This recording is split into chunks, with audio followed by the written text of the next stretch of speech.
Muy bien. Acá estamos junto al psicólogo César.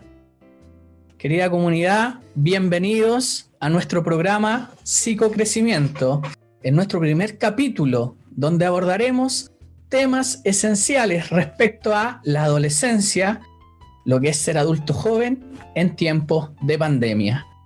Inmediatamente, apenas surgió este tema por redes sociales, pensé en César, un psicólogo tremendo profesional, ha dado charlas, ha implementado talleres, es muy creativo en su labor, tanto a nivel nacional como internacional. César ha estado ahí en muchos conversatorios con varios colegas, con fundaciones y corporaciones. Así que vamos a iniciar nuestro primer programa.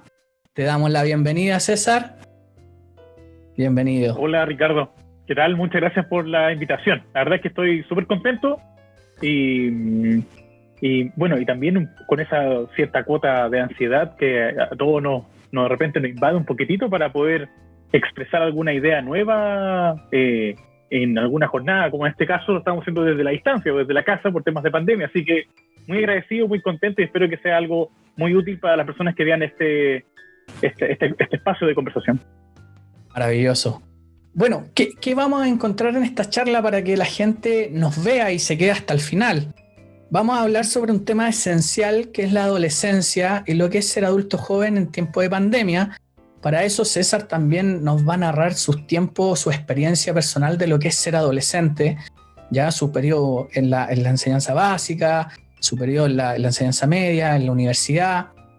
Posteriormente vamos a ir al tema central, vamos a ir a este tema que nos conlleva, qué efectos psicológicos podría generar el confinamiento, el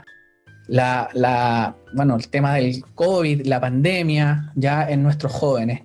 Y adicionalmente a eso, tratar de ponernos en su lugar, hacer una pequeña reflexión y brindar nosotros un aporte en esta línea. César también es un especialista en el ámbito de la inclusión, así que también lo vamos a integrar para que estén ahí pegaditos a lo que va a ir recomendando nuestro profesional invitado. Y para finalizar, vamos a hablar de algo que a mí me sorprendió mucho cuando lo vi en las redes, el famoso taller gamer.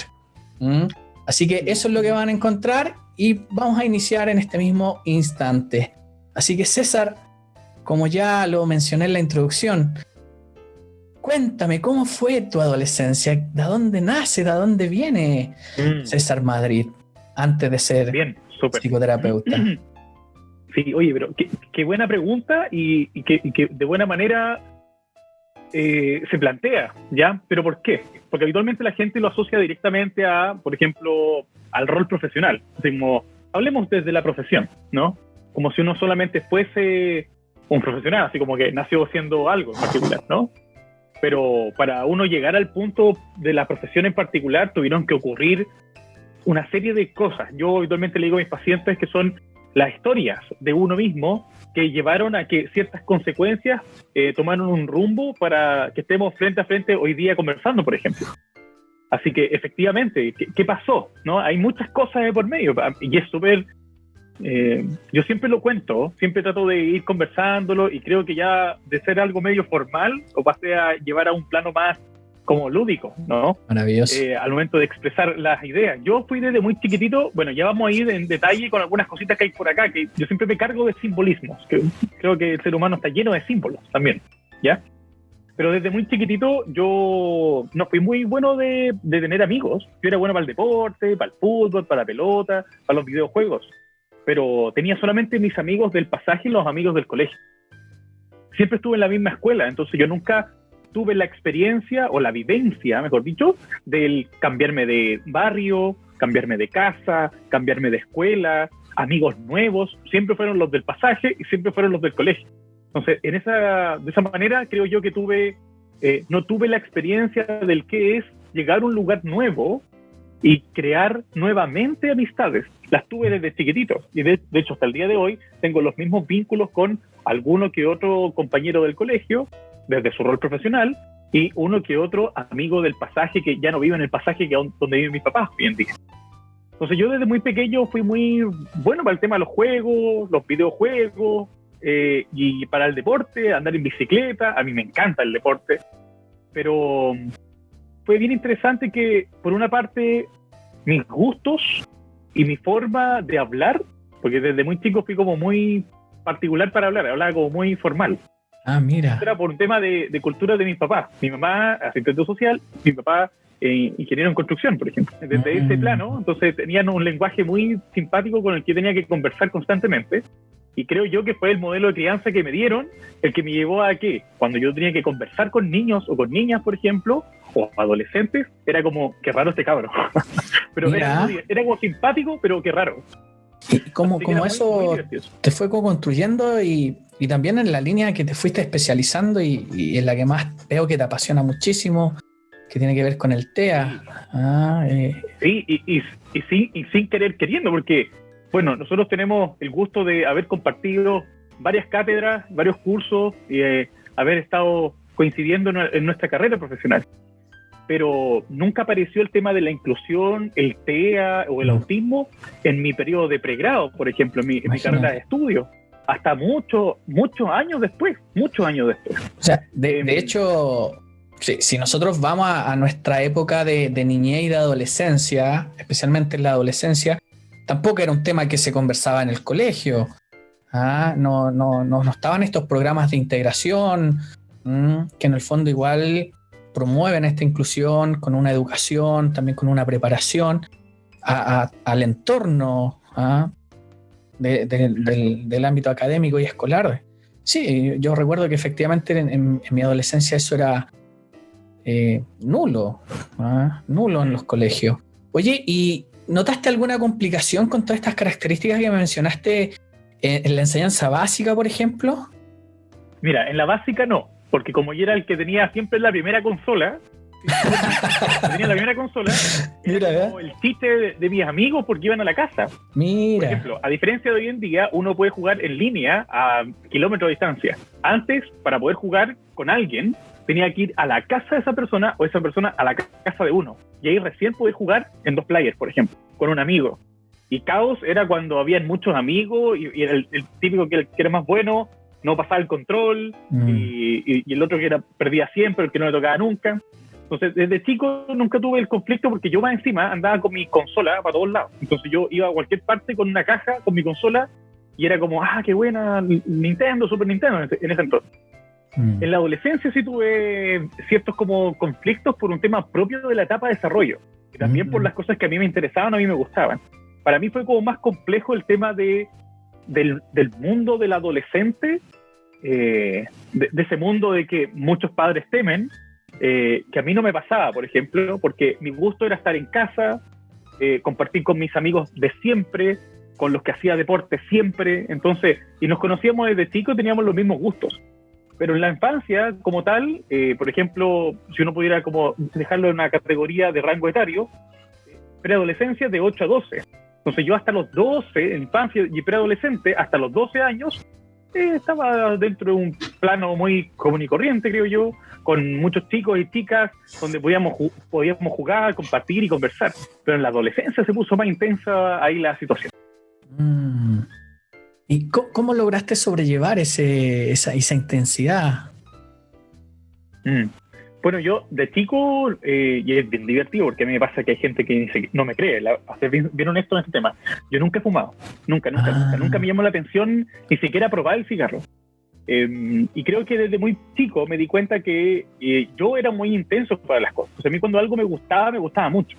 Entonces yo asociaba mucho el tema de yo como persona, no que sea algo para todo el mundo, esto es para mí. Yo dije, si yo pruebo el cigarro, quizás puede llevar a otras cosas, y de llevar ciertas cosas me va a quedar gustando y me puedo perder. Vaya a hacer cualquier tipo de droga, o incluso el alcohol, por ejemplo, que tampoco lo probé. Mi papá, por otra parte, él sí fue un fumador, pero mi papá nunca tomó, nunca lo vi tomando, entonces yo no tengo cultura de esa cosa del tómate un trago, ven acá, este hombre, ya estás en edad de crecer, de serte más, no sé, esa típica cuestión media extraña que tienen muchos adultos, ¿no? Con sus hijos, varones. En mi casa no, mi papá nunca lo vi, a lo más cuando estaba muy feliz en una fiesta familiar, se le pasaba un par de copas y era chistoso más encima. Y a mí me da como cosas, así como que raro mi papá, porque nunca lo había visto así tan divertido, hablando tantas leceras, Y en ese estado, era como entre chistoso, raro, incómodo, porque era nuevo para mí. Entonces yo no tengo esa cultura en particular. Para eso voy que yo creo que tuve, no sé si decir suerte, aunque suene, es lo que se me viene rápido a la cabeza, ¿no? Pero yo creo que tuve buena coincidencia con haber vivido experiencias de alguna manera gratificantes para mi desarrollo de la vida como persona, más que como niño, adolescente o adulto, sino que como individuo. Entonces yo no tuve como ciertas vivencias, experiencias que cuando fui adolescente y adulto me costó mucho verlas y como ser más consciente de que sí efectivamente existía. Eran cosas como las que uno ve en la televisión, en el diario. Para mí eran cosas muy ajenas y de otro como orden de la vida. Pero después cuando ya uno sale al mundo, fuera del colegio, fuera de la casa, cambia completamente la historia dentro de ese plano de adolescente o adulto joven. Fue complicado.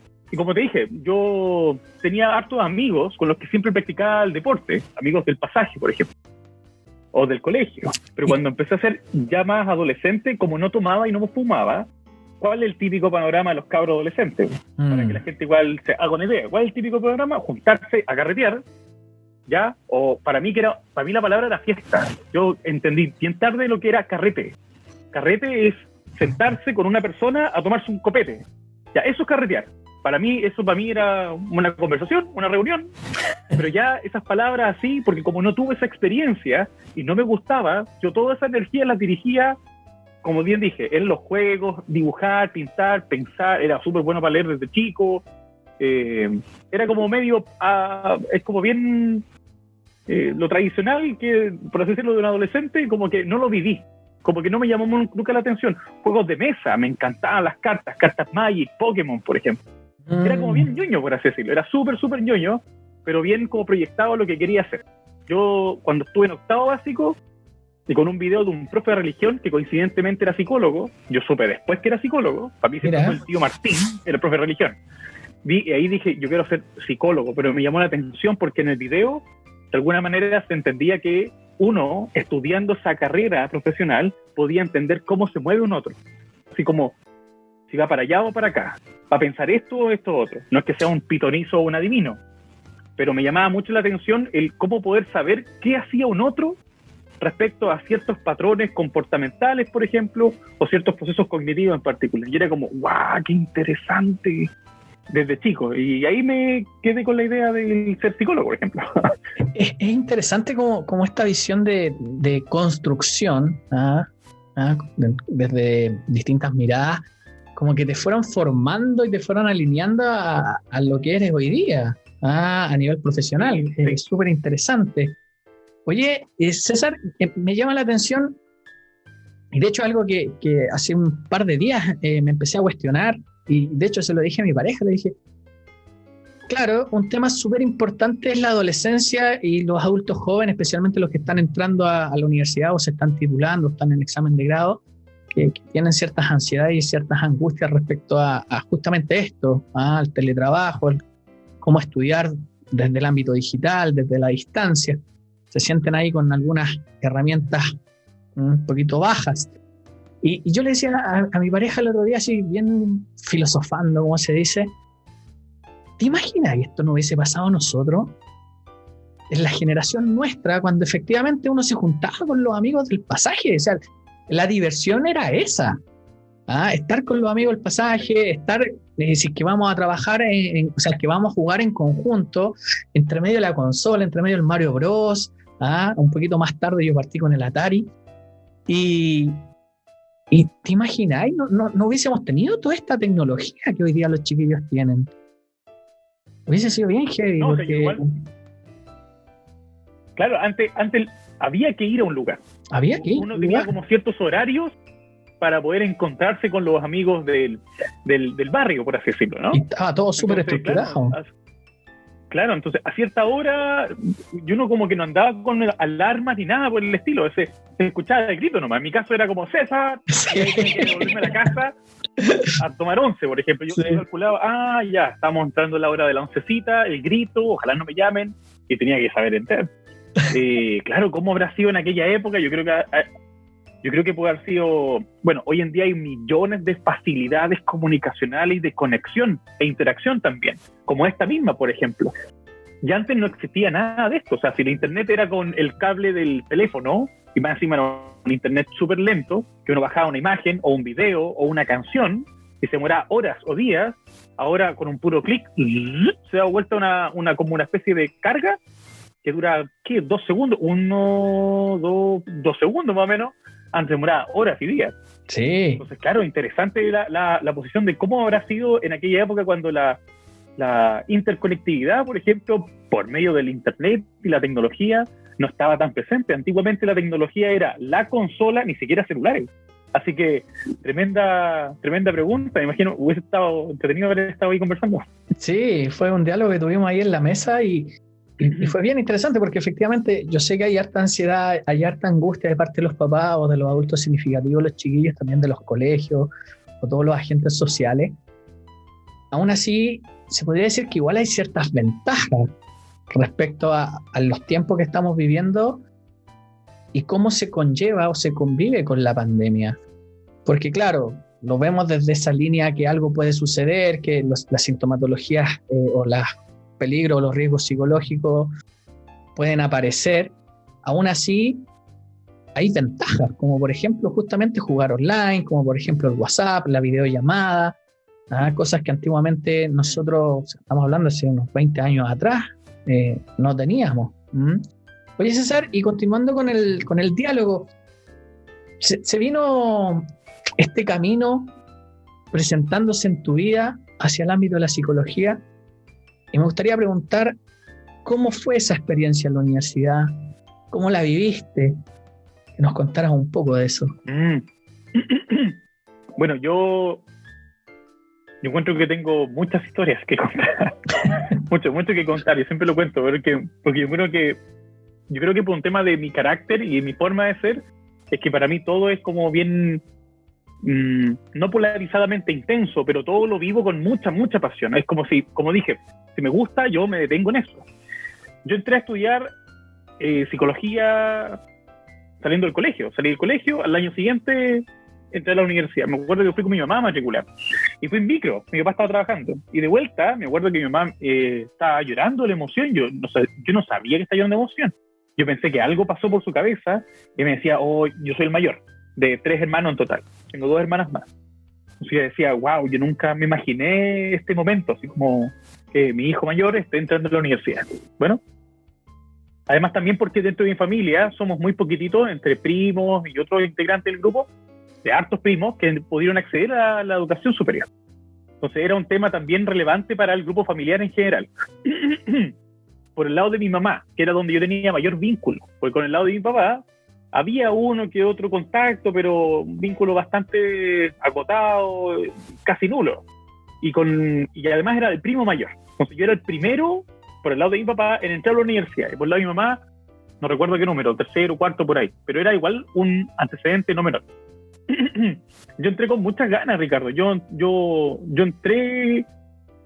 Y bien divertido. Yo entré con la idea freudiana. Yo creo que a todos nos pasa, ¿no? Que asociamos psicología a Freud. Entonces yo creo que todos tenemos esa idea de caricatura, así como del tipo pensando siempre constantemente, agarrándose la barbilla, el paciente ahí en el diván, y con un lenguaje muy lento, o esa onda. Y claro, en la universidad se rompió por completamente, conociendo la gama de caminos psicológicos. Yo le digo a mis pacientes, uno no sabe la línea del terapeuta. Uno asocia, voy al psicólogo y pide una hora nomás, pero cada psicólogo tiene un apellido distinto. Exacto. Que es donde va marcando la diferencia de su trabajo y su orientación terapéutica, además de todas las cosas que uno puede adherirse después profesionalmente. Yo entré con muchas ganas y me acuerdo que entre el primer semestre y el segundo semestre yo estaba trabajando como part-time, o no como part-time, era como ayudándole a mi papá en una obra de construcción que tenía que ver con un tío del mismo pasaje. ¿Ya? Yo le digo, tío, a los papás de mis amigos le digo, tío, que es un clásico que tenemos. Clásico de los 90. Hoy en día no es, claro, no es nada familiar ni cercano mío, más que el tío que vive 2 casas más allá, ¿no? Sí. Entonces me pasó que estaba trabajando con ellos y en el Museo Recoleta Dominica. Y por un accidente que hubo, de un mal manejo de algo en particular, a mí me cayó un fierro en el pie. Wow. Me cayó en el pie y perforó el pie. Entonces, eso me llevó a que yo no estuviese mucho tiempo en la universidad. Mi papá, yo no me acuerdo mucho, pero mi viejo me decía que yo lo único que me preocupaba, porque yo iba y estudiaba. Iba para allá, estudiaba. No trabajaba tanto, era como una ayuda muy mínima. Era para ganarme un par de lucas nomás. Pero yo iba más que nada para dedicarme a estudiar y así como pasar un fierro o pasar algún martillo o pasar alguna cosa. Y me cayó esa cuestión. Yo estaba preocupado porque en 2 semanas más había una prueba. No recuerdo qué prueba. Entonces, cuando me fueron de urgencia a llevar al hospital del trabajador, lo único que yo decía era mi prueba. Papá, mis estudios. Para mí era como, para mí en ese momento, en estado de shock además también, no entendía qué estaba pasando, solo entendí que me cayó un fierro gigante de 8 metros de altura al pie y que a lo mejor no iba a caminar. ¿Cómo voy a la universidad? Yo vivo en la Florida y la universidad que en Providencia. ¿Cómo lo hago? Yo estaba súper preocupado con mis estudios. Bueno, gracias a Dios se dieron de buena manera las cosas, no pasó nada grave ni nada complicado, más que el no estar tan presencial en un principio. Y me encantó. Yo creo que la mejor época de mi vida, siempre he hecho lo mismo, ha sido entre mi infancia hasta asumir que era adulto. Me costaba todavía asumir que soy adulto, ¿no? Y todas las responsabilidades que lleva aquello. Pero con la universidad fue un momento muy bonito, el poder leer, aprender, entender, saber otras cosas. Yo me acuerdo que llegaba muy temprano a la universidad, en la biblioteca que después dejó de existir porque cambiaron el tema de la infraestructura de la universidad, pero yo entraba a las 2 de la tarde y entraba a las 8 a la biblioteca y estaba de las 8 a la 1 estudiando, y de la 1 a las 2 colación y a las 2 entraba a clase y salía a las 7. Así todo el primer semestre, después el segundo semestre y bueno, después aparecieron otras situaciones como intensas de la vida, pero fue muy bonita la época de los estudios y qué bueno. Y independiente del dónde y el qué se estudia, creo que pucha que influye, y esto es obviamente un mensaje para toda la gente que nos está mirando y que nos está viendo esto, que más allá del dónde se estudia, qué se estudia y cómo se estudia, el tener más o menos claro el objetivo de lo que uno quiere para más adelante, que igual es confuso, no es fácil tener una claridad en la infancia, en la adolescencia o en el periodo de la universidad, saber qué uno va a llegar a hacer en la vida.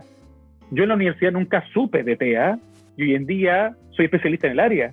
Yo nunca me hubiese imaginado salir del país, por ejemplo, por alguna intervención. Gracias al tema del TEA me pude permitir conocer algunas partes de Chile y fuera del país también. Pero no era idea, para mí no era tema, nunca fue tema. Sí. Entonces es bien bonito como uno va tejiendo con el tiempo, poco a poco, el tema de querer conocer y aprender de un otro. Y eso yo creo que me marcó desde chiquitito, en general la vida, el tener que estar siempre mirando, observando y tratar de entender qué estaba pasando con todo lo que estaba observando. Yo creo que es un gusto muy de uno también. Es súper interesante porque si bien se te fue mostrando el camino, no estuvo ajeno de complicaciones, de esto que se te cae en un fierro. Te escuchaba ahí con la preocupación, con la angustia y también con la responsabilidad que conlleva a muchas familias clase media, media baja, en esos años eres el primer integrante de la familia que va a entrar a la universidad. Entonces, esa angustia, esa preocupación es como lo que están viviendo hoy día también los adolescentes o algunos adolescentes y también algunas personas que están entrando y saliendo de la universidad. Y aquí vamos a entrar al segundo tema en particular. Desde tu experiencia, César, y desde lo que te llega en consulta o en tus talleres, en tus cursos, ¿cuáles crees tú que son las complicaciones que están atravesando las familias que tienen hijos adolescentes? Y también, una segunda pregunta, de estos mismos adultos jóvenes que están iniciando su época universitaria ya desde el aula virtual y también los que están haciendo prácticas también desde el aula virtual que tienen muchas inseguridades. En resumen, son 2 preguntas. Me gustaría que partieras con la primera, desde tu experiencia en la consulta y estas familias. Yo creo que, yo tengo, en periodo de pandemia, está hablando del año pasado, yo me atrevería a decir más desde el estallido social, 2019 en adelante, como totalmente que ahí de acuerdo. Hubo una modalidad de intervención no menor en cómo poder atender y entender muchas cosas. Tanto para mí como una bofetada, así como a la realidad y al país. ya tener una visión y una mirada de cómo se mueve el país y entender otras realidades y necesidades de las personas y de las familias también. Que de repente pasa que por uno también, por estar, según el modelo de crianza que uno tiene, como que también se va estructurando y se va moviendo desde ese punto, hasta que conoce otras realidades. Yo me he dado cuenta, querido Ricardo, que la incapacidad de la comunicación, la conversación y la expresión de emociones es el gran conflicto que hay hoy en día dentro de los grupos familiares. Antes papá trabajaba de lunes a viernes, si es que no de lunes a domingo, de 8 a 6, 7, si es que no más tarde. Entonces papá no estaba muchas horas en casa. Por otra parte, la mamá, que puede estar en casa, o también la mamá que puede haber estado trabajando, no tiene muchas horas de comunicación con el papá. Tomando este ejemplo, ¿vale? Este es un ejemplo 1. Y además los niños o los hijos estaban en el colegio casi todo el día. Entonces, las horas de conversación eran en relación a la ropa, así como la ropa hay que lavarla, hay que dejarla al los estudios, hay que dejarlos, oye, tus tareas, que notar las notas, tomar oncecita, ducharse, acostarse por el otro día. Y así era todo. Y ahora tenemos que nos vemos todo el día. Nos vemos y compartimos todo el día. Antes un desayuno apurado a la escuela. Antes, si es que tomaba desayuno, también, al colegio o a la universidad. En la pega, no, me voy temprano, porque si no me van a echar de la pega, tengo que llegar temprano y tomo desayuno ya, si es que tengo hora de desayuno. O sea, es una realidad de movimiento, en particular donde, en estricto rigor, la familia, creo yo, no tenía el espacio del ser familia. O sea, decíamos que éramos familia porque había un esposo, hijos, ¿ya? O esposo, o esposa, va a depender de quién esté apreciando y disfrutando este espacio de conversación que estoy teniendo con Ricardo, ¿ya? Independiente del formato tradicional, para que la gente pueda entender de que no me estoy cerrando a una línea, sino que se entienda más o menos el punto a lo que quiero llegar. Que en definitiva es que la dinámica de la familia, o bien se hablaba más de casa que de hogar, que es muy distinto hablar de casa y de hogar.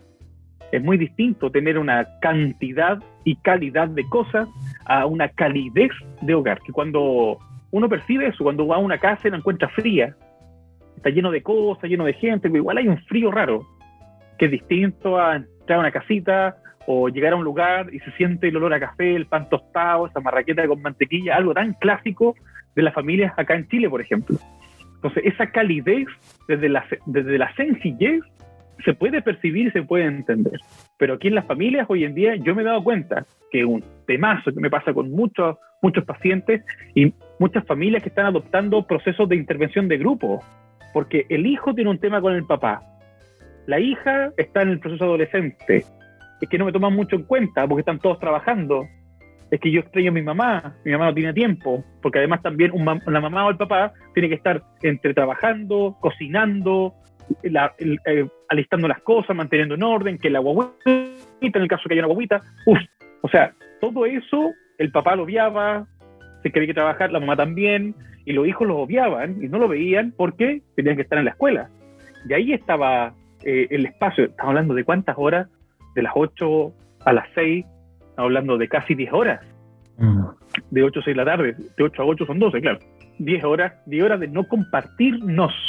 Ahora estamos 24/7 compartiéndonos y ya cambia la cosa. Cambia la manera, la mirada, el tono. ¿Qué te pasó? ¿Qué ocurrió? ¿Y ese tonito? ¿Qué tiene un problema? A ver, cuéntelo. ¿Qué me va a contar? ¿Me pasa nada? El adolescente, por ejemplo. No, nada. Estoy jugando con el celular. Oye, deja el celular de lado, estamos en la mesa, compartamos. Oye, pero si nunca estás en la casa. ¡Ah! O sea, hay tanto tema sabroso, Ricardo, o sea, yo digo sabroso o interesante por un tema de trabajo, pero en sí no es para nada ni sabroso ni interesante, es el caos de la ¡pum! Combo, un empujón, sale de acá que te creí. Y nunca me he preguntado cómo he estado, me venía a preguntar cómo estoy ahora. De hecho, eso es una pregunta bien interesante.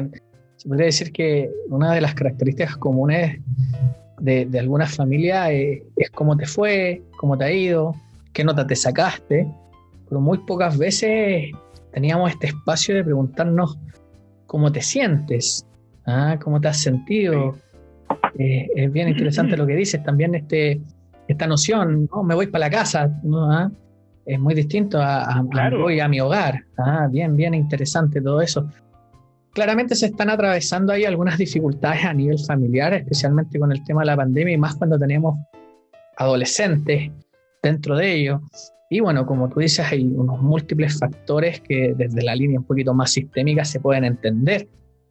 Ahora, César, desde tu experiencia, ¿qué dificultades psicológicas puede traer el confinamiento, la cuarentena o todo este tiempo que llevamos? Ya llevamos casi 1 año y medio, y si sumamos estallido social, vamos unos par de meses más y vamos a estar en 2 años acá en Chile.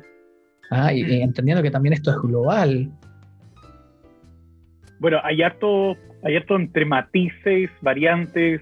Por ahí hay temas propios que también van asociados a la alimentación.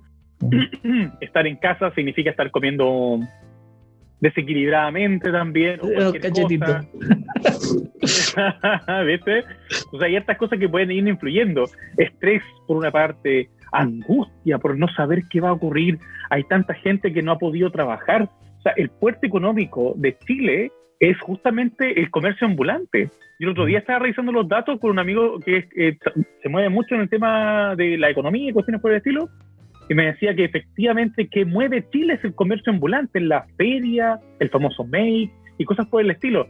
Yo no sabría decirlo o sea, acá en Santiago, hablando de Make, en otros lados, el gran conflicto que hay hoy en día de la gente del sur y el gobierno es si liberamos o no liberamos el comercio. Hay gente que no ha podido trabajar y no se puede salir de la casa. Y la gente de espacios rurales es más. Y eso se valora, a diferencia acá en Santiago, que la gente de los sectores de pueblos o rurales son más obedientes de alguna manera. Por ejemplo, el otro día fui a Pomaire, ya pensando que está como acá en Santiago, cerrado por completo, y fui a buscar algo específico, que menos mal que estaba abierto, pero ese puro lugar, y uno va a Santiago, colega, yo Santiago Centro u otras comunas, taco, tráfico, negocio, calle igual. O sea, es bien interesante esa apreciación. Muchas familias dependen del negocio. ¿Cuánta gente se ha tenido que reinventar en temas de emprendimientos, negocios? Yo conozco, por ejemplo, un amigo desde hace muchos años que trabajé con él. Él trabajaba en temas de empresa, era contador auditor, y ahora está feliz, dedicado a las pizzas. Un rubro total y completamente distinto. Hay algunos que se han ido reinventando. Es bien interesante frente a la adversidad que aparece. Yo creo que el tema del factor económico que ha generado que la gente, las personas tengan que aprender a moverse de nuevamente, a diferencia de la tradicionalidad del tener un empleo remunerado, que ojo, tampoco había tan mucho, pero era la tradicionalidad. Y también el cómo uno compra hoy en día todo se compra por internet y llega a la casa. Yo nunca había ido al supermercado por computador, pero uno pide en el super y llega las cosas a la casa. La tradicionalidad es ir a la super y comprar en el supermercado, por ejemplo. Entonces, todos esos movimientos generan un cierto estrés. Hay tiempo o no hay tiempo, hay plata o no hay plata. ¿Qué hacemos? ¿Qué priorizamos? Las cuentas, la luz, el agua, la comida, el gas. Hace frío ahora.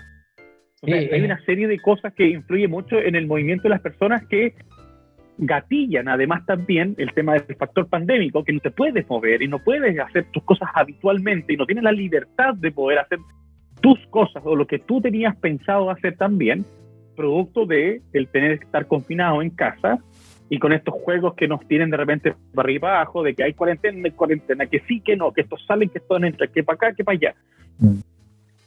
Es como medio extraño el formato. Y eso provoca mucho entre una cierta cuota de ansiedad muy disparada, angustias. Bueno, hace muy poco, espero que no sonar tan aguafiestas, ¿no? Pero la red Pacific de entrenamiento, ¿cómo se llama? De estos gimnasios, o sea, el presidente o el dueño, creo que era, no recuerdo bien el cargo, pero era el cabecilla, el dueño. Sí, el dueño, el sostenedor.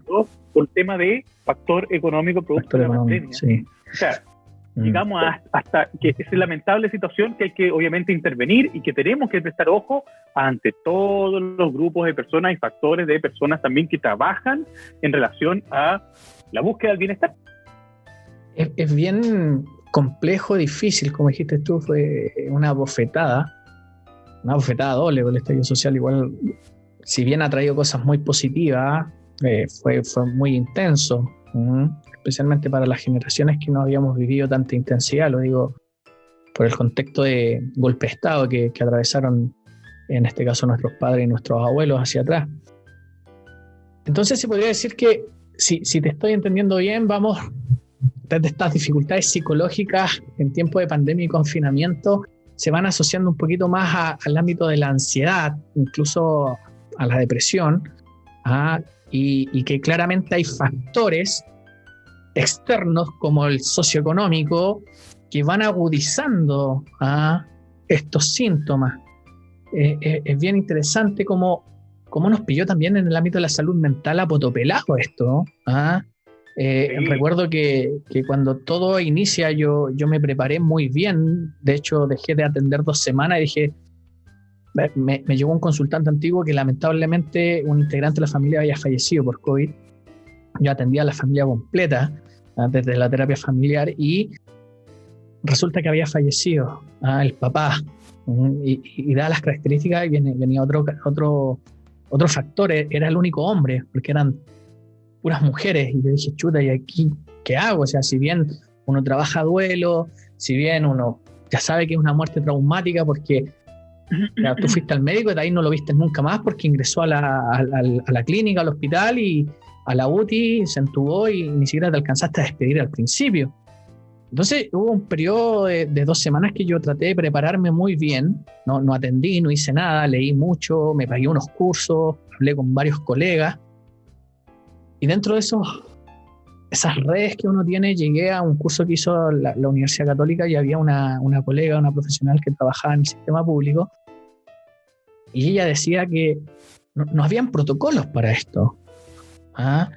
¿Qué hacemos? O sea, la persona la vamos a entubar, va a quedar en coma, hacemos que se despida la gente, pero ¿cómo lo hacemos si no puede entrar nadie? Y tampoco es que podamos prestarle el celular porque también estaba este prejuicio o estaba todo esto de que si tocábamos las cosas también nos podíamos contagiar. Entonces era un sinfín de cosas que nos pilló bien a poto pelados, como se puede decir, con estas bofetadas que tú nombraste. Y aquí vienen distintos duelos traumáticos también que la gente está atravesando. Y hablamos también desde el estrés postraumático, repitiendo un poquito la frase que, ojo, que el chileno estábamos acostumbrados a eso a nivel social, no lo hablamos con orgullo, pero es como que nosotros estamos acostumbrados a los terremotos, a los tsunamis, sí, tenemos como una cierta costumbre biológica del desastre. Exacto, estamos del desastre, claro. Al desastre y el caos, y querernos mucho, amarnos mucho y tirarnos para arriba. Exacto, entonces aparece esto y claramente la salud mental lo vivió muy distinto porque por primera vez, desde mi experiencia y también desde lo que conversaba con varios colegas, es que nosotros estamos insertos en el trauma. Nosotros estamos también dentro del trauma. Es distinto cuando llega alguien que falleció o estamos atravesando por un momento desastroso a nivel social, pero nosotros estamos adentro. Entonces también teníamos miedo, también nos pasaban cosas, también se nos pudo haber ido alguien cercano a nosotros. Entonces estuvo esta preparación y por eso te hacía la pregunta. Y yo creo que, de hecho, también fue una pregunta que se le hice a mi pareja. Mi pareja es como la que me escucha. Y al principio me parecía, no sé si fue impresión mía, César, incluso de repente todavía lo siento, como que nos preocupábamos mucho del trabajo, nos preocupábamos mucho del tema económico, nos preocupábamos de muchas cosas, pero no se nombraba mucho a los niños. De hecho, la vacuna va asociada directamente a personas más adultas. Ahora recién se están integrando niños de 12 años en adelante. Y aquí viene una cuestionante que me gustaría poner sobre la mesa. Específicamente, en los niños, en los adolescentes, ¿qué crees tú, o desde tu experiencia, que pueda estar ocurriéndoles a nivel psicológico hoy en día con todo este encierro? Bueno, primero hay que igual ubicarse de alguna manera en la edad que tenga el niño. Por ejemplo, un niño de 3 años es un niño pandémico. Porque casi de los 3 años, 2 de oye, qué interesante, años, no lo había visto de esa manera. Mi hija chica tiene 2 y medio, sería, oye, no lo había visto, no lo había asociado.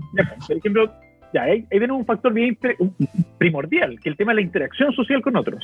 O sea, la interacción con otros niños de su mismo rango etario, si no es por sala cuna, jardín infantil o alguna experiencia, alguna red social, por ejemplo, cumpleaños, que tampoco se pueden hacer cumpleaños, o bueno, uno tiene, está todo, cumple con todo el régimen de temas médicos correspondientes, podría haber alguna alternativa, pero no era como antes, que había una fiesta para todo el mundo. Ahora sí es que, a distancia, que es como lo más próximo, pero dependiendo de la edad en la que se encuentra el niño, o la niña, o el adolescente, es bien interesante la apreciación de cómo afecta, por ejemplo, en estricto rigor, el impacto de la pandemia. Por ejemplo, en el caso de mi hija, que está justo en un periodo de transición de la adolescencia de niñez a adolescente, de preadolescente a adolescente, donde por excelencia el tema de la interacción con un otro es clave, no lo ha podido vivir. Los niños más chiquititos, por ejemplo, cuando la costumbre era salir y jugar, hoy en día no pueden salir y jugar. ¿Qué es otro niño? Yo creo que va a ser como me imagino como una película de alienígenas, así como, tú eres de verdad, eres otro niño, y tienes piel y carne, y se escucha, otro niño, va a ser interesante. Y no deja de ser menor con este pequeño ejemplo nomás, de un niño de 3 años, por ejemplo, que no tiene más interacción que con la mamá, el papá, el hermano, la hermana, qué sé yo, la familia directa, cuando eso no es toda la interacción, pero pucha que importante la interacción que nace desde la dinámica familiar hacia el mundo, por ejemplo, primero la familia y luego para afuera, termina siendo un palazo al desarrollo propio de la vida, a lo que estábamos acostumbrados, e incluso nosotros como profesionales, a poder sugerir. A mí me preguntan, ¿qué puede hacer mi hijo? Cuando antes la sugerencia era buscar algún taller para que pueda asistir. O sea, una de las tantas herramientas existentes era buscar una alternativa típica, algún taller de deporte, algún de artes marciales, algún taller de algo donde tenía que ir a algún lugar, en particular e interactuar con otros chicos, otras chicas. Hoy en día eso no existe, eso no está, a menos que la escuela tome esa decisión de generar un tipo de intervención para su alumno. Perfecto. Oye, César, discúlpame que te interrumpa, pero hay algo que me llamó la atención que tiene que ver con esta terminología que usaste de niño pandémico. Y me hizo sentido porque efectivamente mi hija tiene 2 años y medio y ella muy naturalmente a donde va estira sus manos para el alcohol gel, especialmente cuando tenemos que salir al supermercado o algo. También abrimos la puerta y ella inmediatamente pide su mascarilla. Es bien interesante. Y también el cómo se podría decir que, viéndolo desde el ámbito positivo, hemos ido aprendiendo a hacer hogar con esta pandemia. Y se me viene a la mente el golpe que puedan recibir estos niños al momento que volvamos a una normalidad en que tenemos que salir a trabajar. Es fuerte. O trabajar, o incluso los niños que, disculpa yo digo, pero el otro día, por ejemplo, llevé a mi hijo a conocer su escuela por fuera. Él no la conoce. Es una escuela nueva. Tiene uno que otro conocido con el que simpatiza en sus clases online. Yo le dije, bueno, él conocía la escuela, pero justo un día estaba por ahí cerca, le dije, ¿quieres recordar cómo era tu escuela? Porque él se acordaba de su escuela anterior. Y cuando llegamos fue como, no, esta no es mi escuela. Claro, porque tenía en mente la escuela anterior, pero ni siquiera conoce su escuela. O sea, ¿cuántos niños hoy en día no conocen su escuela? ¿Cuántos adolescentes egresaron del colegio sin egresar de la escuela? Sin salir del colegio. El típico ritual de los aplausos de todos los niños del colegio despidiendo al alumno de cuarto medio no existió. Los profesionales que egresaron también, por otra parte. El primer trabajo, tu primer empleo, tu primera práctica. Todas esas cosas son bien interesantes que hay que apreciarlas. Hay gente que las tiene ya medianamente acostumbradas, hay gente que se ha ido adaptando poco a poco y hay gente que le ha costado un poquitito el tema de la adaptación. Pero bien, como tú dices, hay un tema que se ha aprendido a hacer familia. Exacto. O sea, yo creo que en la pareja que se veía de vez en cuando, hoy en día se ve más que nunca. Bueno, ahí tenemos para otro capítulo, hablar del tema de la pareja en tiempos de pandemia, porque también es bien interesante. Oye, yéndonos un poquito más a la adolescencia nuevamente, dijiste algo bien interesante que se nos enseña desde el pregrado, a los psicólogos especialmente, e incluso también a los trabajadores sociales, los pedagogos, que tiene que ver con el desarrollo vital del ser humano. Y ahí aparece este famoso autor Erickson con su desarrollo psicosocial, donde efectivamente en este periodo de adolescencia aparece el rol social y relacional muy marcado para formar la identidad de la persona.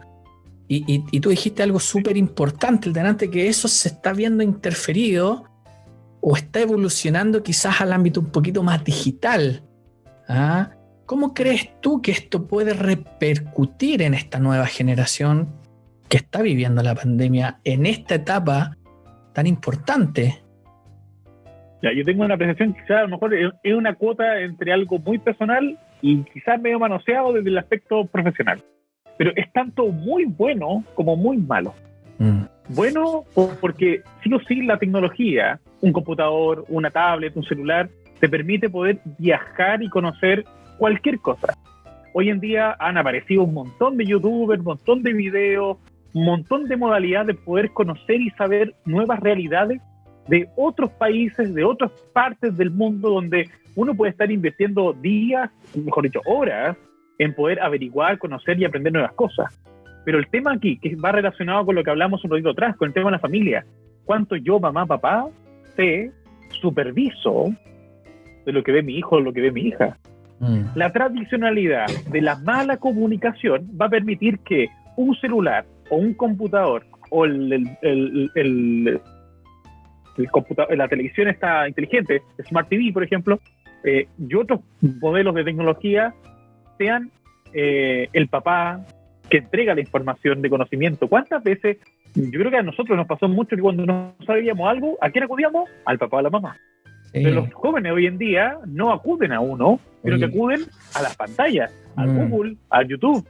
A mí me ha pasado en sesiones que los chicos le encargan a las mamás el que no saben de lo que se está hablando porque no son creadoras de videojuegos, por ejemplo. ¿Qué vas a saber tú si un juego es bueno o es malo? Si tú no haces videojuegos, validando un otro por sobre la mamá o el papá.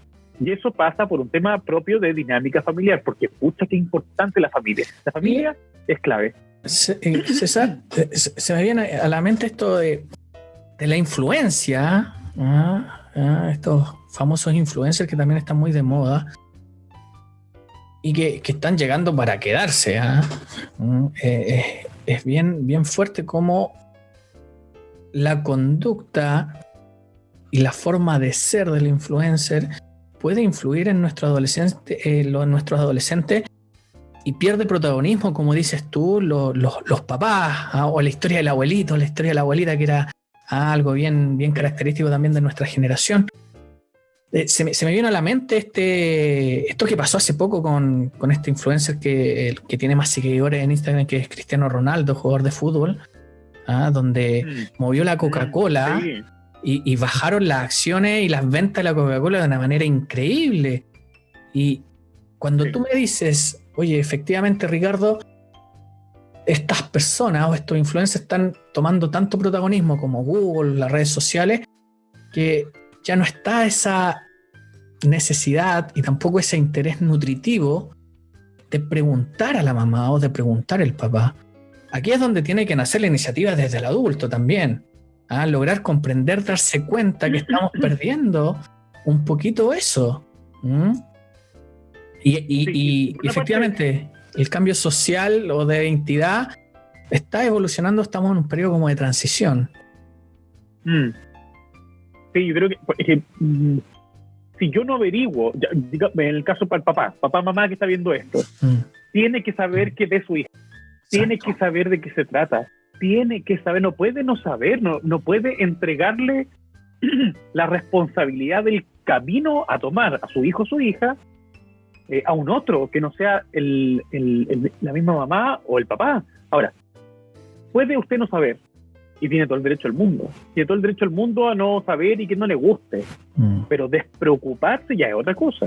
No atender y saber qué está ocurriendo, lleva horas en su pieza, tranquilo.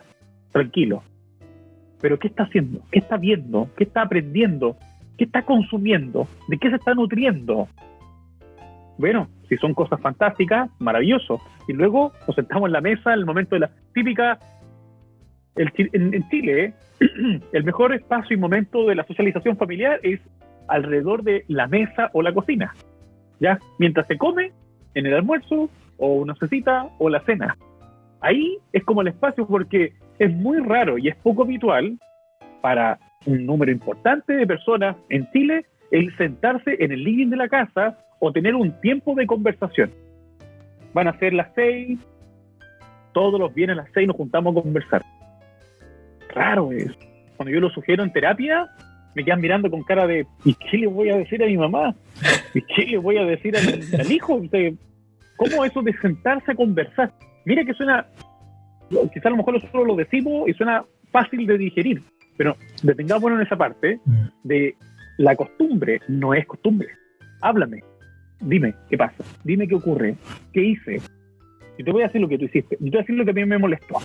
A mí me incomodó esto, pero ni siquiera soy capaz de decir que me incomoda, porque no tengo ni siquiera la costumbre de identificar mis sensaciones y mis emociones. Entonces, como no lo sé, ¿qué te voy a decir, mamá?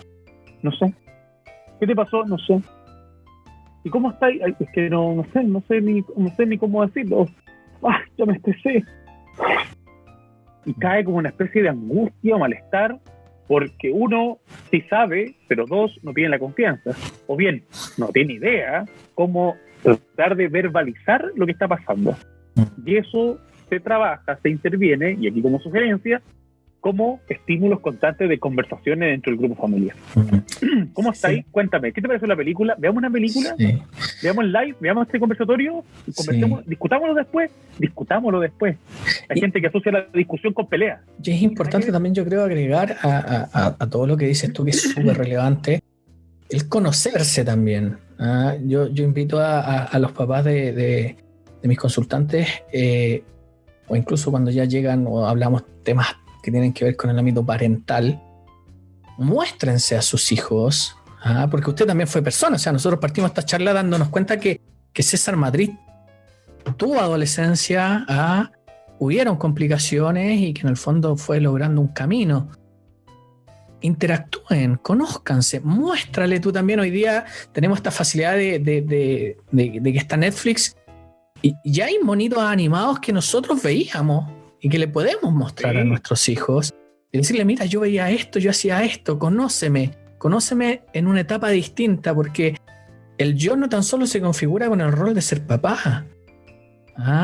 Entonces, el co-conocernos y aprovechar esta oportunidad que estamos en casa de mostrarle a mi hijo quién era yo, cómo era yo, genera una interacción.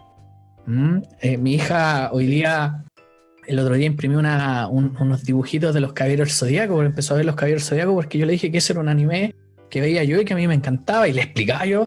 Decía, a mi hija tiene 9 años, yo le decía, nosotros teníamos que esperar un día completo para ver un capítulo.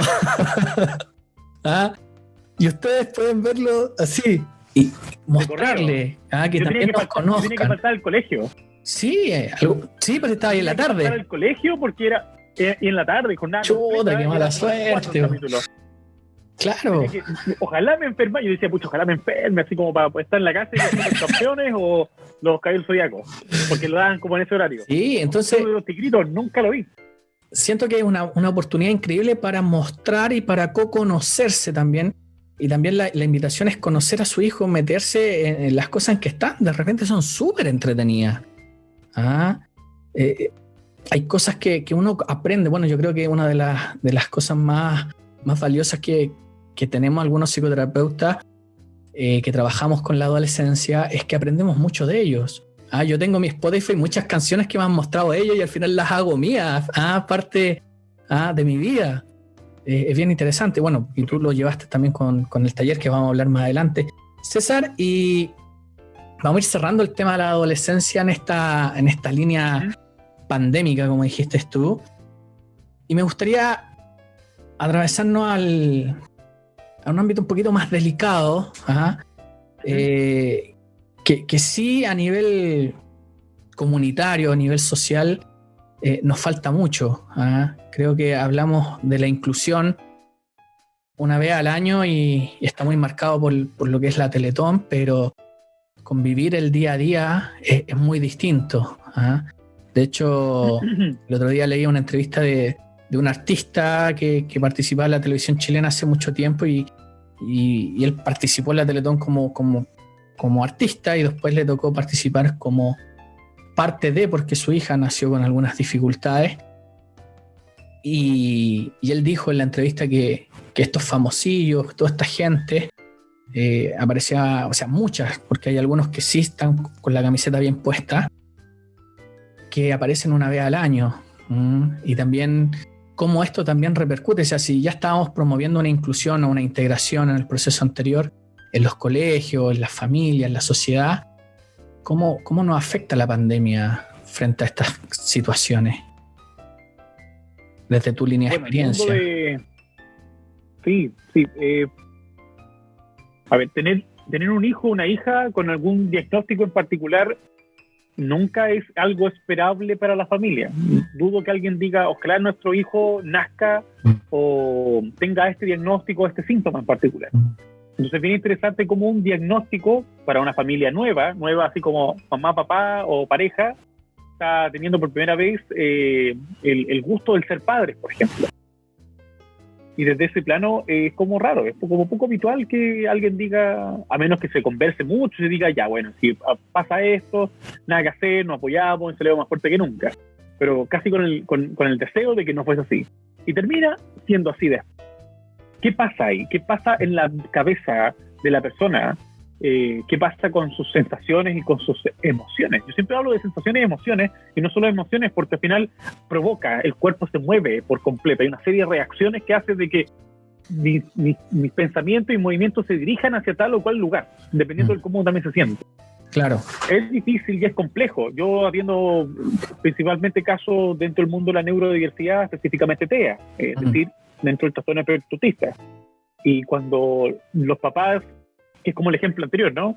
Los papás salían a trabajar, o los hijos iban a la escuela, había otro adulto responsable. Hoy en día, mamá y papá, o la gente que está en casa, los adultos que están en casa, son los responsables de todas esas necesidades, de todas. Y además, educarlos, o ayudarles en sus tareas del colegio, o si es que va a la escuela, porque en el caso de que tenga una educación especial, cambian totalmente las reglas del juego. Es complejo, no es fácil. Y no es fácil porque como sociedad y como país vemos al que no es normal, supuestamente, el que no está dentro de la moda en realidad, ¿no? El que no está haciendo lo que habitualmente se espera que se haga, es algo raro, es algo mal visto, es un bicho raro, es extraño. ¿Por qué habla así? ¿Por qué mira así? ¿Por qué se mueve así? ¿Por qué se viste así? Mira cómo se expresa, mira lo que dijo, mira lo que piensa, mira lo que ve, mira lo que... Y así una infinidad de otras cosas. Por ejemplo, tengo un paciente que hizo un comentario bastante crudo y real de una situación en particular y lo terminaron tildando casi como de satánico, así como de lo peor del mundo. Le terminaron haciendo un rechazo enorme. El profesor manejó de muy mala manera la situación porque estuvo en desacuerdo a ese niño. Entonces, y habitualmente quien está en desacuerdo con el profe es como que te vaya mal. Tú tienes que estar de acuerdo con el profesor para que te vaya bien, equivocadamente. Entonces todos los compañeros, más el profesor, estaban en otro parada a este chico que es mi paciente, y él casi hoy en día, y aquí disculpando la expresión para todas las personas que estén viendo esto, ¿no? Pero puteándole a la vida del por qué dijo lo que dijo, si él sentía que tenía que decir eso. O sea, ¿por qué sentí esto si no estoy mal?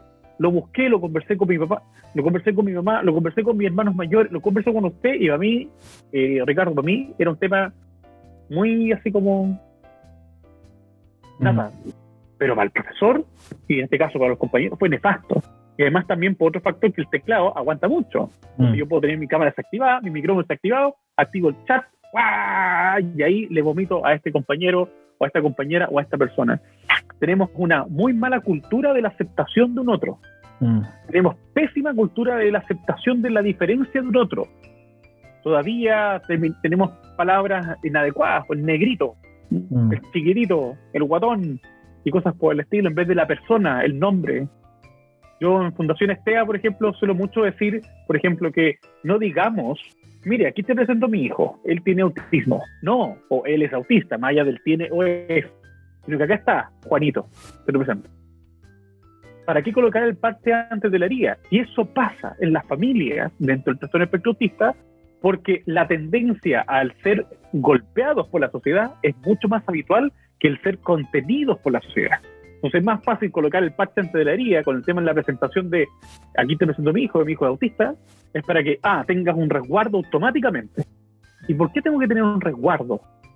¿Por qué la persona tiene que prevenir tanto lo que hay que hacer con el otro cuando nadie debería insultar, maltratar o ver de mala manera a ese niño, a esa niña, a ese joven y a esa familia? Entonces es bien interesante.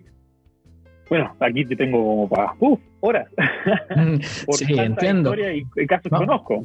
Vamos a ir tratando de ir resumiendo el tema, porque yo sé que efectivamente, de hecho, ojo, te dejo invitado desde ya, porque vamos a hablar un capítulo entero de esto, para que el público y la gente sepa que en el fondo va a ver después más adelante si César acepta nuestra invitación, hablar completamente de esto.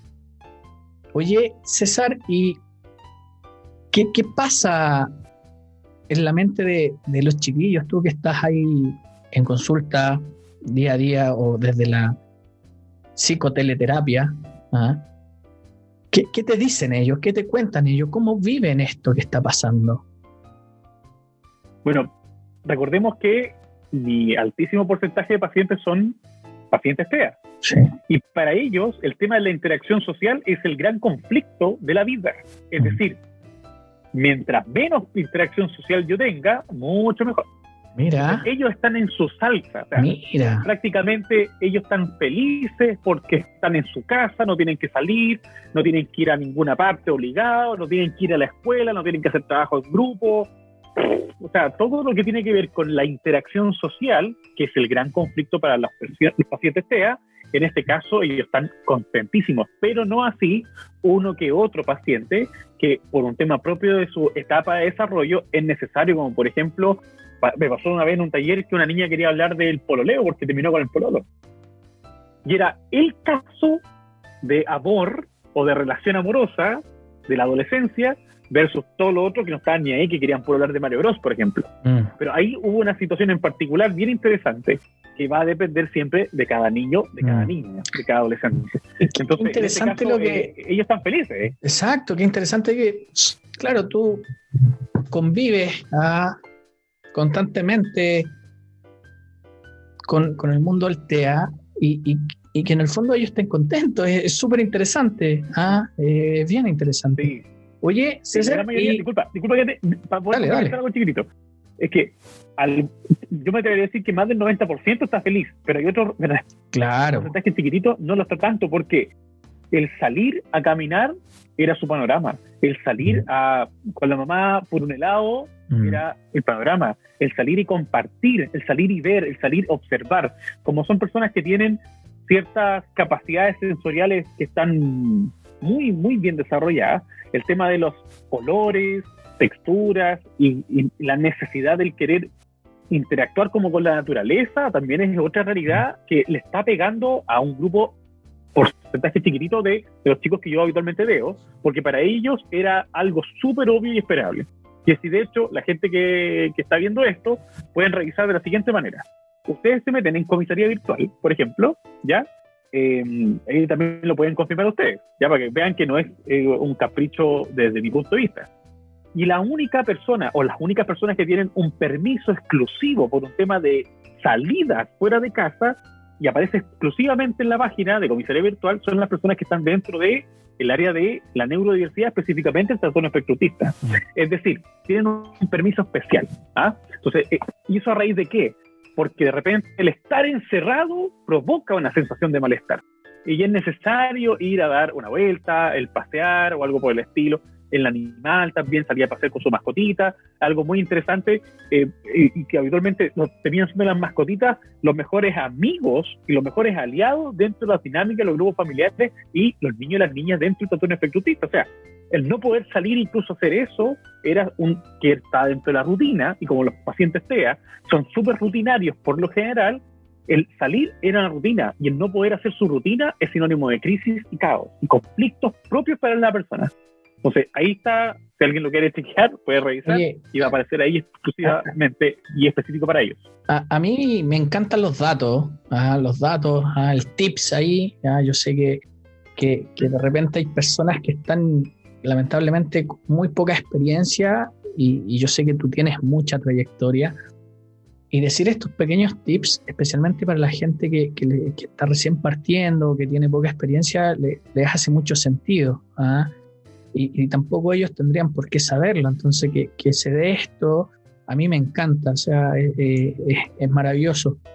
Estoy totalmente de acuerdo contigo. Efectivamente, me imagino que tiene que haber un porcentaje que claramente no está de acuerdo, especialmente por el tema de sus rutinas, el tema de las cositas que los movían antiguamente, antes de la pandemia, con el entorno, más que con el aspecto social. César, efectivamente tú mencionas que hay personas que la están pasando bien en esta línea, porque efectivamente están en su, ¿cómo se podría decir? Su salsa, ¿no? En su salsa, bien, un muy buen término.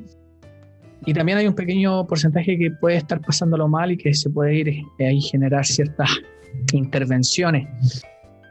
Voy a retomar la segunda pregunta que te hice hace un rato, que yo siento que en mi consulta está pasando mucho, que tiene que ver con este preadulto, este preadulto que está ingresando a la universidad o que lleva en segundo año de universidad y no conoce a sus compañeros, no conoce a sus profesores. Me ha llegado mucho joven con dificultades de ansiedad, crisis de pánico, trastornos de ansiedad generalizados. No, yo sé que a ti tampoco te gustan los diagnósticos ni la etiqueta, pero yo siento que efectivamente es súper malo, pero para lograr una comprensión y no hacer un buque, yo sé que te lo nombro y a ti se te viene el mapa a la cabeza inmediatamente y también a la gente. O sea, hablamos de la ansiedad, hablamos de las crisis de pánico, especialmente con jóvenes que están entrando o están en primero o segundo año de universidad, donde ellos sienten mayormente, y me lo dicen, me lo comunican, que no están aprendiendo mucho y que sienten que están en desventaja.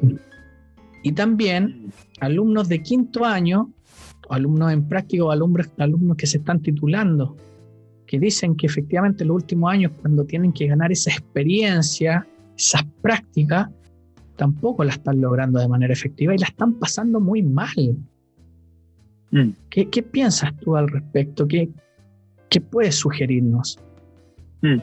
Bueno, hay que partir de, creo yo, sí o sí, diciendo que esto no es para siempre, esto no es eterno, de que ha sido medio tedioso, sobre todo desde, en el caso de nuestro país, octubre, porque como que el encierro de nosotros nace como en ese periodo de fecha, ¿no? 2019, con el tema de estallido social, de ahí para adelante como que ya empezamos con el tema de los toques de queda, cosas por el estilo.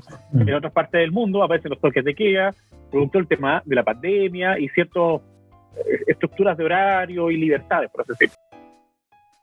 No es para siempre, esto va a terminar, se espera que sea muy pronto, ojalá sea un par de meses, ¿cierto?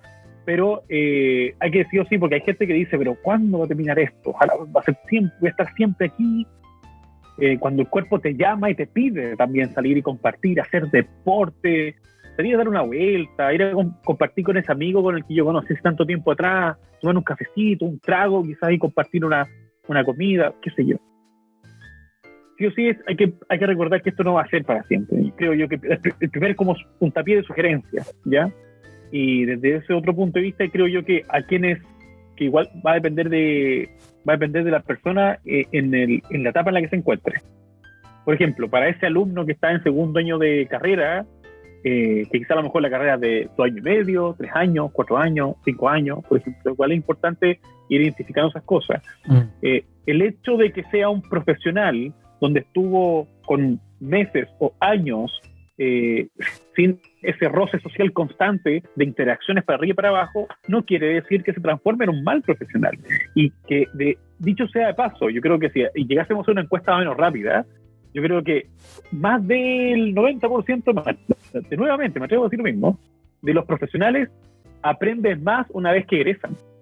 Entonces, bien interesante ese aspecto. Uno aprende mucho desde el punto de vista teórico, que puedes comprar los libros, puedes leer infinitamente, pero la práctica en sí no te la va a entregar, así como la práctica de tu rol profesional no te la va a entregar en estricto rigor la universidad, te la va a entregar la vida una vez que tú egreses. Así que para ese alumno que está cursando hoy en día una carrera, que está terminando la carrera o que está en su práctica profesional, que termine el ciclo como corresponde, que se dé el tiempo de pensar que la vida de alguna manera está siendo tomada con ese curso en particular por producto de la pandemia, pero eso no es toda la vida. La vida tampoco va a empezar ni va a terminar con temas de pandemia, aunque muchos dicen hay un antes y un después a nivel mundial. Sí, está claro, pero desde un punto de vista profesional te van a tocar muchas pegas, te van a tocar muchas experiencias. Por ahí se dice que el profesional una vez egresado, después de 5 años, como que le toma ya el ritmo y el training del rol profesional en sí. Es difícil, por ejemplo, en el caso de nuestro rubro, o sea, yo creo que qué bonito quien se siente psicólogo recién egresado, ¿no? A mí me pasó, que yo me sentía psicólogo, pero yo creo que recién ahora como que estoy entrando un poquitito en el movimiento más allá, después de 10 años. Entonces, es bien interesante ese aspecto. Importa mucho lo que uno quiere, cómo uno quiere terminar también siendo en esta vida. Bueno, ahí vamos a hablar de temas demasiado humanistas, creo yo, demasiado transpersonales, puede ser. Sí, pero yo sé que también te apasiona mucho esa línea. Que no se sientan mal ni incómodos porque hemos invertido 2 años de nuestra vida en aprender desde casa. Yo encuentro maravilloso el hecho de no exponernos también a que nos pasen cosas terribles o nefastas. Bueno, vaya a saber qué cosa, ¿no? Pero estar en casa para aprender y cultivarse, para luego ponerlo en práctica, yo encuentro que podría ser mejor ubicarse en esa brea. Estar en casa para aprender. Te puede costar más tarde, no tienes que salir, no tienes que invertir tiempo en el viaje de ida, menos en el viaje de vuelta. Ahí viene, César, discúlpame que te interrumpa, ahí viene lo que hablábamos del delante, que podría ser la virtud del ámbito digital. ¿Ah? Sí. Si bien desde la adolescencia o quizás desde la niñez hemos ido perdiendo nosotros los adultos el protagonismo y los chiquillos encuentran más información o aquello que quieran saber en la web o en la red, se podría decir que también podríamos ver el lado más del vaso medio lleno, se puede decir, especialmente con estos jóvenes que podemos ser autodidactas en los tiempos de hoy. A diferencia de los tiempos nuestros, como a ti te pasó, o sea, tú tuviste ese accidente y al tener ese accidente sonaste, pues no es que en el fondo te metieras ahí a internet y pudieras descargar la clase o ver la clase en vivo, ¿cachai? Como se puede hacer hoy día. O sea, imagínate a nosotros si nos hubiese pasado, que es la interrogante que delante trajimos a la mesa, si nosotros hubiésemos vivido esto, hubiesen sido 2 años perdidos de clase porque no hubiésemos podido ir a clase y no habían aparatos para grabar la clase o para estar haciendo esto. Hoy día justamente tenemos esta posibilidad de comprar libros digitales, descargar el PDF, preguntar, llamar, contactar, o estos mismos videos que nosotros estamos teniendo. En YouTube hay mucho, entonces se podría decir que ahí viene el aspecto positivo de este búsqueda del conocimiento autodidacta, que hoy día es bien bonito y bien interesante. Oye, César. Sí, yo creo que para poder complementar esa parte chiquitita, mi hermana está terminando la carrera de gastronomía. Y yo le dije un día, así bromeándola, ¿no? Le dije, oye, ¿y cómo te evalúan el pan duro que te quedó? O ¿cómo te evalúan, por ejemplo, la carne que se ve bonita, pero... El sabor es distinto, claro. ¿El sabor? Claro, entonces me dice, no, sí, es sabido que en ciertas carreras, en ciertas profesiones, el tema de la pandemia ha sido un caos en materia del proceso evaluativo y el tema de, en estricto rigor, de cómo va a aprender el profesional. Pero recordemos que, y también para las personas que están en carrera, pucha, que importa lo que uno vaya a querer terminar siendo después. O a lo mejor no sé si la palabra es terminar siendo, sino que más bien lo que uno quiere ser en la vida. Un buen profesional no va a depender tanto de cuánto en estricto rigor tú puedas aprender en casa y no en la universidad, porque al final es casi lo mismo. Pero obviamente que se agradece la interacción con el profe, la pregunta, esa sensación, o sea, que el cuerpo viva, tu cuerpo viva esa experiencia de aprendizaje, también es relevante para un tema de práctica profesional y de desarrollo profesional. Pero la vida después de esto va a seguir continuamente y vamos a poder echarle para adelante. creo yo que lo mejor que hay que hacer ahora es casi como invernar, así como aquí está medio como invernar en casa y aprender, nutrirse mucho para cuando aparezca el movimiento de poder salir, ahí ya salir con todo. Buenísimo. César, y viendo este lado positivo tecnológico, quiero ir al último punto, ya vamos a ir finalizando. Entendiendo que está esta necesidad de relacionarse, especialmente en la adolescencia, de crear nuestra identidad en torno al otro, en la interacción, encuentro que fue genial cuando vi en las redes sociales tu taller gamer. Pescaste a dos aristas, pescaste una necesidad, visualizaste también algo súper creativo y súper de ahora. Y que ojo que muchos profesionales de distintas áreas, muchos papás o muchos agentes sociales, lo pueden ver como algo no muy positivo para ellos. No, pasa mucho en el celular, no, pasa mucho en esa consola, no, esto y un sinfín de cosas. Y aún así, tú creaste un hermoso taller gamer que, una, satisface la necesidad de sociabilizar. Dos, tú te introduces en ese mundo junto con ellos, que eso es muy interesante. Y tres, se provoca ahí un sistema nutritivo, moderno o postmoderno, casi algo artístico, diría yo. Cuéntame un poquito de eso. Bueno, eso nace, yo creo que algo que nos ha dado como beneficio la pandemia, a pesar de todo lo malo que también ha provocado, ¿no? El hecho del poder estar en casa y compartir y conversar mucho con la familia.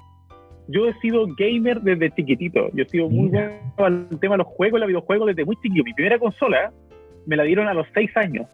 Y desde antes ya era muy fanático porque jugaba Atari y Nintendo en casas de personas que tenían esa consola. Yo no tenía. Pero a los 6 años tuve mi primera consola. Entonces de ahí en adelante no salí más. Mis mejores panoramas era esperar el fin de semana para jugar a la pelota, andar en bici, jugar PlayStation y Super Nintendo. Yo sí era feliz y hasta el día de hoy, bueno, no puedo salir a andar en bici por cuestiones naturales, ya, pero me quedé con el tema de los videojuegos con mis hijos también, que juegan mucho mejor que yo. Pero me pasó que yo siempre, bueno, en psicología y así también en otras áreas profesionales, el jugar es una herramienta profesional. Y en psicología hay un aspecto que se llama hora de juego, que está medio establecido, pero muy como creo yo a la antigua en realidad, como olvidando los tiempos medio pegados en los tiempos de antes, pero que con finalidades muy exclusivas y específicas en algunas áreas muy, muy, muy clínicas. Y eso es bien bueno. Pero hoy en día, pasarle un juguete articulado a un niño que nunca ha jugado con un juguete articulado, por ejemplo, es como, ¿qué es esta cuestión? ¿Qué me estáis pasando? Entonces, es bien interesante cómo la hora de juego o la caja de juego, que está como casi por manual, en áreas psicológicas es muy distinta a la que hoy en día los chicos tienen, porque los papás no le compran juguetes a los niños, te compran tecnología, ¿ya? Más allá de ver eso como algo bueno o algo malo, es una realidad. Y ante esa realidad, yo en mis horas de juego, desde hace años, yo tenía consolas portátiles, entonces yo decía, si le gustan los juegos, los videojuegos, mi hora de juego, o para generar un vínculo de conversación, era jugar un ratito, y te lo paso, tú me lo prestas y compartimos, y veía ahí cómo hasta cierto punto teníamos la posibilidad de poder compartir y generar temas de discusión, y si el niño quería, no quería venir, no quería volver, no quería estar, quería no irse, y así una infinidad de otras realidades. En periodos de pandemia pasa lo que le pasa a muchas familias. ¿Cómo hago para que mi hijo asista a clase? ¿Cómo hago para que mi hijo prenda la cámara? Active la cámara, mejor dicho. ¿Cómo hago que mi hijo hable o dé una opinión en sus clases virtuales? Que active el micrófono y opine. ¿Lo hacía en la escuela? ¿Lo hará ahora? ¿Cómo lo hago para que mi hijo o mi hija pueda compartir con otros chicos cuando la tendencia habitual? Recordemos que yo me desarrollo mucho en el área del trastorno espectro autista. Ellos habitualmente, muchas de estas personas, estas familias, mejor dicho, asisten a instituciones y fundaciones que por temas de pandemia están cerradas. Entonces, la gente no puede llevar a sus hijos a que puedan interactuar con otros chiquillos y realizar ciertas dinámicas en particular.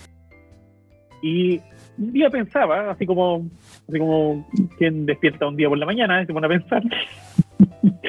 Y dije, bueno, si lo conversaba con mi señora igual. Si todos estos chiquillos juegan, y a mí me gustan los juegos, y parte de nuestras sesiones es hablar también de lo difícil o lo fácil que fue tal juego en particular, o si viste el tráiler, por ejemplo, la semana pasada, hace un par de días atrás, querido Ricardo, salió Mario Golf para Nintendo Switch, con una revolución increíble. Wow. Entonces, yo te acabo de decir un dato, pero los chiquillos que van al taller gamer, por ejemplo, se saben con lujo de detalle cada cosa en particular, la comparación de una consola con otra, las partes internas, son una enciclopedia de conocimiento en base a la tecnología. Y ahí fue cuando yo dije, voy a hacer de que la necesidad de mis pacientes y de instituciones y fundaciones que yo conozca se pueda unir en un espacio fijo durante un mes. Así como que voy a hacer un taller de un mes, porque no había pensado en hacerlo para mí era como un taller nomás. Creé el diseño, la metodología, el tema de las clases, el horario, lo promoví un par de personas por aquí y por allá, y se inscribió un grupo de niños. Y una vez que terminó el taller, que además también son chiquillos que son fantásticos, son súper entretenidos, además de distintas edades, empecé de 10 hasta 16, 17, con un tema de los temas a conversar. Pero me di cuenta que hay niños de 8 añitos y hay otros de 20, 25 añitos, ¿ya? Que también son muy metidos en el tema. Y una vez que estaba terminando el taller gamer, los papás van y me dicen, así como tío psicólogo, ¿y qué vamos a hacer ahora si termina el taller? Y yo no me había preguntado. Imagínate el impacto. Viva la experiencia una vez. Claro, viva la experiencia una vez y ahora voy a volver a hacer el taller, pero con otros niños que se inscribieron a la mitad del viaje, que por cuestiones naturales, como están en la mitad, no están aprovechando el taller entero, así que el otro mes voy a hacer un taller nuevo para nuevos niños. Y de repente, en conversaciones sale la idea de que se crea la etapa 1, como todo videojuego tiene etapas. La etapa 1 es vivir la experiencia del taller gamer. La etapa 2 es ser amigos. Ser amigos en el taller gamer, amigos. Buena. Y ahí ya no hablamos de videojuegos, ahí hablamos de la vida en general. Buena. Que dicho sea paso, para que está viendo esto, el taller gamer en estricto rigor no es jugar. A mí me han dicho, ¿y a qué juegan? ¿Qué consola juegan? ¿Y cuál es la plataforma? Y aquí no hay juego. Taller gamer no se juega, que es lo mejor de todo. O sea, no jugamos videojuegos, jugamos a otras cosas. Hablar, conversar, generar temas de discusión. ¿Cuál será el mejor Zelda de la historia? Oye, ¿será Minecraft o será Fortnite? El mejor juego para Diálogo, qué buena. Para ti. Entonces, voy colocando ciertos temas que va dependiendo mucho también del grupo de niños en el que esté cada formato de cada mes. Porque al final terminó siendo algo que empecé en febrero, entre febrero y marzo, y a la fecha están los mismos chiquillos, se van sumando. Entonces, los días sábados, por ejemplo, tengo el taller de la etapa 1, ¿ya? Quienes viven la experiencia, y los domingos son los que se van sumando. Entonces, cada mes va a ir un taller nuevo, y cada domingo se va sumando todos los chiquillos a ese taller, y se va haciendo una comunidad, donde los papás, según una encuesta chiquitita que hice la semana pasada, si tenían amigos o no, y si de alguna manera el taller les generó un impacto positivo para ellos como papás, y cuál eran en estricto rigor. Y todos calzaron, el 100%, gracias a Dios, calzó en que los chiquillos esperan el taller gamer para poder compartir de sus experiencias de la semana. O sea, ya se terminaron haciendo justamente lo que en el caso de los chicos y las chicas de trastorno espectro autista no tienen, que son amigos. Estos niños por lo general no tienen amigos por su forma de ser. Aquí todos tenemos formas de ser distintos y hablamos de todos los temas. Pelean, discuten, o sea, pelean en el sentido de que hay temas inversos, a la Street Fighter, Ryu versus Ken, ¿no? Yo creo que no, es que tú estás mal, no, es que tú te confundiste. Y ahí se genera un tema. Mira. Y los papás me dicen, oye, nunca había escuchado a mi hijo reírse, compartir, dar su opinión, estar tan metido, activar la cámara. Después del taller gamer empezó a activar su cámara para sus clases porque agarró confianza. Mira. Wow, o sea, yo tenía uno que otro tema ahí como para trabajar desde un punto de vista psicológico, pero terminó siendo algo que hoy en día los chiquillos hasta se juntan en la semana y se juntan antes que yo entre a la sala. Y yo entro a la sala y dicen, llegó el profe. Y en el lenguaje, un día yo me hice una cuenta falsa para ver de qué hablaban, no para espiarlos, sino que me metí en la cuenta falsa porque dije, porque hay reglas, como en cada curso, cada grupo hay reglas, malas palabras, garabatos, ofensas y una serie de cosas. Hay una serie de reglas que tienen que respetar dentro o fuera del taller, y me metí con esa cuenta falsa y los chiquillos, ahí tú no sé si habías escuchado que hoy en día se habla mucho del admin, de administrador, ¿cierto? Sí. Entonces, quien quiere ser líder se autodenomina admin. Entonces, en el grupo ya está definido el admin hasta que llego yo, que yo soy el admin senior.